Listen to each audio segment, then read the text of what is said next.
Bismillahirrahmanirrahim. Assalamualaikum warahmatullahi wabarakatuh. Kembali lagi di channel Rumah Cupang, dan ini adalah daily vlog Rumah Cupang.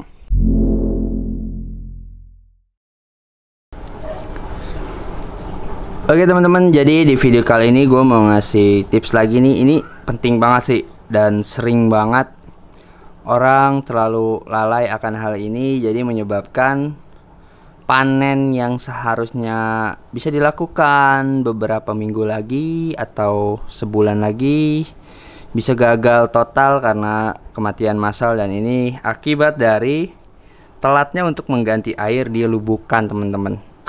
Oke, jadi pembahasan kita kali ini kita akan membahas masalah pentingnya untuk mengganti air di dalam lubukan cupang kita. Oke teman-teman, jadi gua kasih tahu dari sini teman-teman ya. Ketika kita punya satu lubukan ikan cupang dengan populasi 50, 100 mungkin sampai 200-an ekor di satu tempat, kita itu kadang jarang banget merhatiin untuk mengganti air.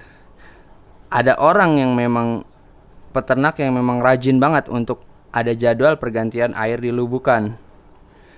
Cuman kita ini kadang-kadang males, entah lupa atau emang gak merhatiin. Jadi kadang kita selalu ngelihat pas hari kemarin ikannya sehat, terus besoknya masih sehat, kita liatin kondisi air, oh aman, udah kita kayak ngerasa nyepelein gitu. Nah itu bahaya teman-teman. Jadi ketika di lubukan kayak gini nih, teman-teman mendingan punya jadwal rutin. Misalkan seminggu mau ganti air nih di dalam box kontainer kayak gini, lebih baik kayak gitu. Lebih baik diganti secara rutin. Jadi teman-teman bisa nyiapin dulu di sebelahnya, misalkan ini seminggu mau diganti, berarti pas hari ke-6 atau ke-5 teman-teman udah ngendapin air duluan nih. Jadi ketika ikannya udah harus pindah, kita tinggal serokin aja. Ini penting karena apa? Nih teman-teman ya, ini kan kelihatan airnya bening nih. Kita lihat dari atas airnya jernih, ikan sehat tuh, lihat berenang. Kita goyang-goyangin kayak gini, mereka pada maranin. Ini bisa dalam semalaman bisa berubah nih ikan teman-teman, jadi mati. Jadi nggak langsung mati, biasanya kayak tahu-tahu pada di pojokan, kayak lemes, kayak keracunan gitulah. Nah itu akibat dari amoniak yang ada di dasar tempat ini, kotoran yang dari hasil kotoran si ikan cupang ini, ataupun dari pakan-pakan yang nggak habis terus mati. Nah itu yang bakal bahaya banget. Makanya teman-teman harus perhatiin ini ya. Ini terlihat jernih di luar aja teman-teman, dari atas. Kalau kita lakukan penyerokan nih, misalnya kita serokin nih ikannya nih, terus airnya kegoncang-goncang kotoran, ini air bakal kotor banget. Contohnya, nah alhamdulillah nih, qadarullah, gue memang mau ganti air ini nih. Ini anakan plakat double tail multicolor. Tuh lihat. Kondisi air sama barengan ini pas pergantian air. Lihat.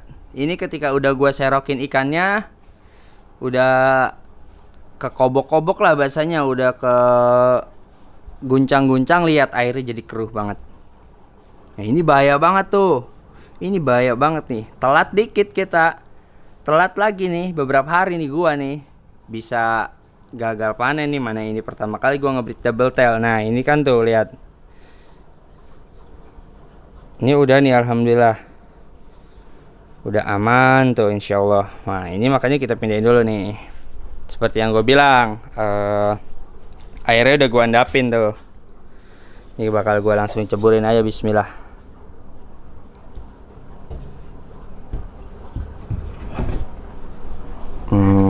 Tuh alhamdulillah. Jadi paling adaptasi beberapa jam doang ini mah teman-teman ya. Atau beberapa jam kemudian udah dia udah berenang aktif lagi insyaallah. Nah ini gua ada contoh lagi nih. Ini barengan juga yang tadi plakat double tail nih tuh. Lihat ikannya dalam kondisi sehat. Airnya juga kalau kita lihat dari permukaan terlihat jernih. Cuman di bawahnya ini kotoran udah pasti numpuk. Dengan populasi yang banyak, pasti buang kotoran banyak tuh, lihat tuh hitam-hitam di bawah. Nah, hitam-hitam itu di bawah itu adalah kotoran teman-teman. Nah, ini harus segera kita lakukan pergantian air nih. Siapin dulu dah air baru mendingan. Untuk mencegah hal yang tidak-tidak. Nah, ada hal yang perlu diperhatikan teman-teman ketika kita mau ganti air lubukan. Pertama, usia burayak. Gua itu biasanya minimal banget 1 bulan usianya. Itu pun dengan kondisi burayaknya udah terlihat besar. Kadang ada 1 bulan masih kecil, gue belum berani. Berarti gue ngelakuin sistem sifon, sedot kotoran yang di dasar-dasarnya terus tambah air endapan. Sampai nanti misalkan udah 1,5 bulan udah terlihat lebih besar, baru gue berani ganti air full. Nah, kalau untuk yang udah gede-gede, udah di atas 2 bulan, 3 bulan, itu nggak perlu sebenarnya diendap-endapin sebenarnya.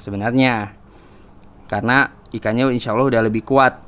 Tapi yang penting, ada faktor penting ketika kita mau ganti air lubukan adalah gantilah air ketika kondisi ikan-ikan di dalam lubukan itu dalam kondisi sehat, aktif, lincah nih kayak gini teman-teman. Ini adalah waktu yang pas buat kita ganti airnya. Tuh lihat, udah terlalu kotor nih di bawahnya. Kalau ikan dalam kondisi sehat kayak gini, kita ganti air nggak diendapin pun dia enggak masalah, insya Allah dia kuat. Kecuali kita ngelakuin pergantian air ketika ikan kita di lubukan udah sakit duluan. Nah, itu salah. Itu jadi kita mau nggak mau harus ngobatin pakai obat-obatan. Tapi kalau kayak gini, treatmentnya apa bang kalau di sini? Udah cuma ganti air pakai garam ikan, daun ketapang, udah selesai. Biasanya dalam waktu beberapa menit pun dia udah adaptasi ke tempat baru. Nah, nih kayak gini-gini. Tuh. Ini adalah momen-momen yang pas buat ganti air lubukan. Makanya jangan males, jangan terlalu terlena dengan kita misalkan ngebreed jadi banyak, kita punya lubukan banyak, tapi nggak diperhatiin pergantian airnya, tiba-tiba terjadi hal yang tidak diinginkan. Nah, ini sering banget terjadi. Jadi gagal panen. Makanya harus rajin ganti air. Ini tips dari gua teman-teman ya, dan cara gua. Jadi jangan disamain dengan cara yang lain, oke? Nah, ini di sini gua kasih lihat yang tadi double tail. Tuh.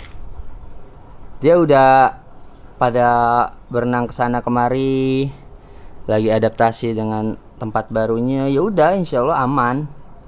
Jadi biarin aja dia pada senang-senang di tempat baru, air baru, seger kondisinya, insya Allah ya. Kalau kelihatan ukuran segini dalam waktu insya Allah setelah Ramadan Lebaran nih udah bisa kita sortir dikit-dikit nih plakat double tail multicolor teman-teman, insya Allah. Nah, kalau untuk yang di bawah ini nanti gue mau ganti juga nih airnya. Ini adalah Yellow FCCP. Tuh. Agar lebih memaksimalkan pertumbuhannya, kualitas air itu ngaruh banget ya. Ini juga ini Nemo Cooper sama Yellow nih tuh. Ini juga pokoknya intinya dalam kondisi kayak gini nih teman-teman nih ikan masih sehat nih meskipun ukurannya belum besar, lebih baik udah disiapin air baru untuk diganti. Sekali lagi jangan sampai telat terus ikannya ini udah pada lemes duluan, pada nempel di pojok-pojokan wadah baru kita ganti air. Itu salah banget. Itu salah banget dan bisa terjadi hal fatal, bisa kejadiannya mati massal. Sekalinya hidup pun biasanya presentasinya sedikit banget yang masih hidup. Oke, semoga bermanfaat video kali ini dari gua teman-teman. Mohon maaf kalau ada salah-salah kata. Akhir kata ucapin assalamualaikum warahmatullahi wabarakatuh. Maju terus Cupang Indonesia.